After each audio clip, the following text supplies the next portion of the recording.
Hello everyone, thanks for tuning in to KT Garage. This is part 35 of the Humvee Warthog build that I decided to call the truck as the Super Hog. Now the plan for today is I'm gonna swap out the front wheels. That's the first thing I'm gonna do. That's gonna take a while, guys, because these wheels are quite large. It's difficult to handle, so we'll see how much time we have left.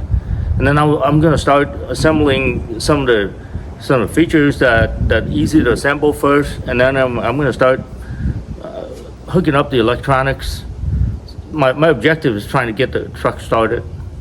You know, if there's any issues with anything, I can just take the body off now. It's easier than trying to get everything finished and then ended up having to lift the body to take care of some things. So that's my plan for today, and probably the next few weeks. It's just to see if I can get the truck started. I'll keep you guys posted throughout the day. Well guys, I decided to rearrange my shop a little bit. Son's Camaro and the Oldsmobile still stays.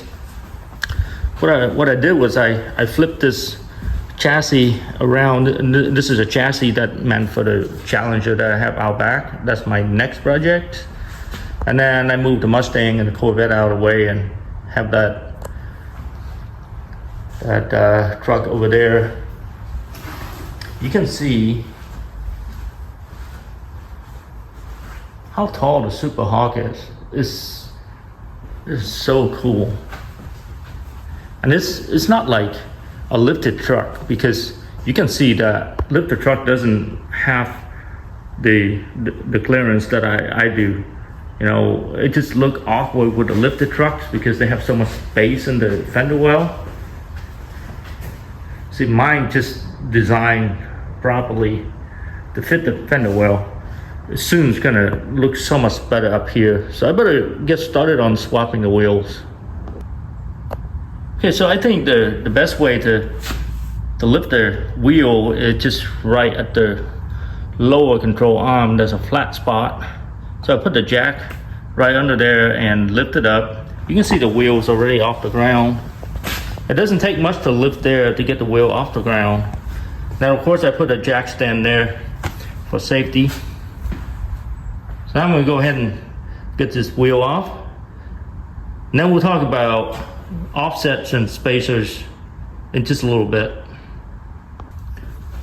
So for those of you who's not familiar with the Humvee or the Hummer H1, there's a gear reducer right at the wheel. So after reducing the gear at the transmission, it reduced some more here. So it gives us like a ton more torque. And you can see the drive shaft right there. And it goes to where the front end is. So these got 8 lug nuts, or 8 bolts bolted on, very heavy duty. So let me explain about the offset. So this is a 3 inches offset. So I'm gonna put the spacer into there. So I'm gonna gain 3 inches on each side, so that's 6 inches. Now the offset for this 40-inch wheels is plus 3 inches over the Humvee. So you can see it comes out pretty far. So if you add 3 and 3 is 6 on each side, and then multiply by 2. So this truck is a foot wider than the standard Humvee. So if it parks next to a Humvee, this thing looks like a giant. So let me go ahead and get the adapter on, and then we'll get the wheel on and see how it looks. I rig up something like this just to torque the spacer. This is free spinning, so you gotta find a way to stop from spinning for you to torque it. These are 9/16, 18, I believe. Let me see here. It is 9/16, 18 for the Humvees. So I'm gonna go ahead and torque all the bolts here. They call out for, I believe it's 90 to 110 foot-pounds. I'm gonna hit it with 110 foot-pound.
The wheels are in, guys. Looking awesome. So this is the stands I was going after.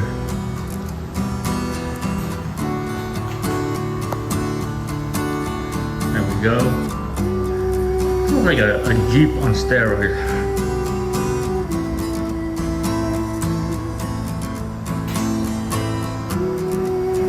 There we go. Walk around the back. Here, get a better shot.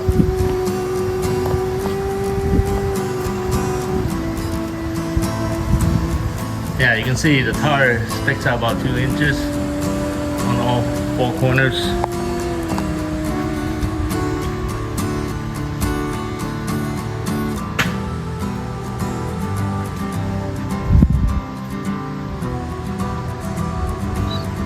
So cool. I'm gonna start out with installing this LED light at the front on top. It's the simplest thing to do, and I just want to get this permanently installed. So I'm gonna start with this. You've seen me install it on another episode earlier, and then I took them out to get it painted. So now it's gonna be permanently installed. You can see that the LED lights are mounted. Looking really good. I love it. It's looks like it belongs there. And I put the side mirrors, the side view mirrors on. I had it on before, all tested and it works. So now it's just the final assembly. I got this piece on. That's for the winch. I haven't touched the winch yet, so that's gonna be done a little bit later. Let's walk out back.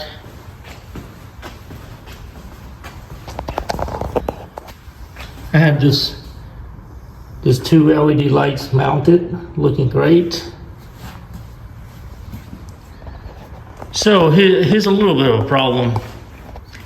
I did some measurements, and the distance between this and this is not the same as the front. So they are 1/2 inch off. So if you stand back and look like the front is higher than the back, just because the gaps are not correct. So that's an easy fix. I'm gonna go get some shims, and I'm gonna shim the back. So I'm just gonna lift the body out back and just put some shims across and give it another 1/2 inch or so. So I'm gonna raise the whole truck up 1/2 inch in the back, and that should do it. That's going to be a pretty simple task. Well, it's late Sunday night, guys, so I'm gonna have to call it quit for today. I felt like I got a lot of work done, so I'm pretty happy with the work being done today. The truck looks absolutely awesome, massive. You gotta see it in real life to believe how massive the truck is. It's a foot wider than a Humvee, and I believe it's around 10 inches or so taller than the Humvee. Absolutely massive. Love it. So I'll have to go back to work tomorrow, and it's going to be a full week of work, so I'm not going to be able to work on the truck again until next Saturday. Looking forward to that. I'm just going to keep working at it. So next week I'm going to correct the level of the truck. Of course, we'll raise the back 1/2 inch, and then we'll start to see if I can start hooking up the electronics, and it's going to be a while before I can start the truck, but I'm going to start the process of getting all the wires hooked up. Appreciate you guys tuning in to KP Garage. If you like the content, please like and subscribe. Thank you.